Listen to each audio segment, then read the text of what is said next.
Bhavnagar LCB પોલીસે અસનધારા ભંગમાં મિલકતનો કબજો ખાલી કરાવ્યો। ભાવનગર શહેરમાં અસનધારા વિસ્તાર હેઠળ આવરી લીધેલ વિસ્તારમાં અસનધારા ભંગ બદલની મળેલ રજૂઆત અંગે અગાઉ પણ કડક અમલવારી કરી કાર્યવાહી કરવામાં આવી હતી, જેમાં ભાવનગર જિલ્લાનો પ્રથમ અને ગુજરાત રાજ્યનો બીજો ગુનો મળી કુલ 2 ગુના દાખલ કરવામાં આવેલ, જેમાં કુલ 6 આરોપીઓ વિરુદ્ધ કાયદેસરની કાર્યવાહી હાથ ધરવામાં આવી હતી। જ્યારે મળતી માહિતી મુજબ ગત તારીખ 8/7/2026ના રોજ નીલમબાગ પોલીસ સ્ટેશનમાં તેમજ ઘોઘા રોડ પોલીસ સ્ટેશનમાં અલગ અલગ ગુનાઓ દાખલ થયેલ ભાવનગર શહેરના કાળાનાળા કાર્લટન સ્ક્વેર નામના બિલ્ડિંગમાં ગ્રાઉન્ડ ફ્લોરમાં આવેલ દુકાન નંબર 6ના મૂળ માલિક હરેશભાઈ મેપાભાઈ ચાવડા રહે ભરતનગર, ઝાલાભાઈ વિભાભાઈ ડાબલા રહે ચિત્રા પાસેથી ગેરકાયદેસર રીતે મોહસિનભાઈ કાસમભાઈ પરમાર રહે કાળાનાળા ભાવનગર તથા અમીનભાઈ રજકભાઈ મહેતર રહે કાળાનાળા ભાવનગર નાઓને મેળવેલ હતો કે જે અંગે ગુનો દાખલ થયા બાદ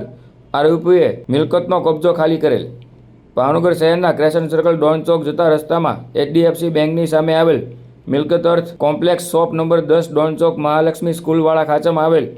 ઓફિસનો કબજો મૂળ માલિક ભરતકુમાર જયંતિલાલ કોઠારી રહે ઇસ્કોન મેગાસિટી હેમલિયા સ્કાય પાસેથી ગેરકાયદેસર રીતે દિલાસતબેન યુનુસભાઈ શાહ રહે આદનગર વાળાએ કબજો મેળવેલ હતો, જે અંગે ગુનો દાખલ થયા બાદ આરોપીઓને કબજો ખાલી કરેલ। આથી તમામ નાગરિકોને જણાવવામાં આવેલ છે કે ભાવનગર શહેર વિસ્તારમાં સરકાર દ્વારા જાહેરનામું બહાર પાડી અસન વિસ્તારમાં તરીકે જાહેર કરેલ વિસ્તારમાં કોઈપણ પ્રકારના અસન ધારાના કાયદાનો ભંગ કે ઉલ્લંઘન જણાવેલમાં આવે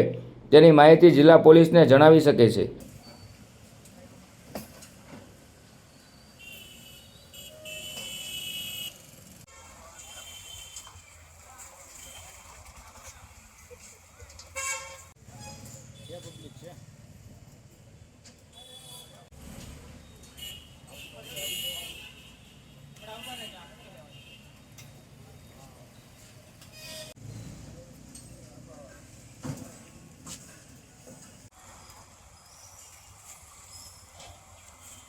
फुल ले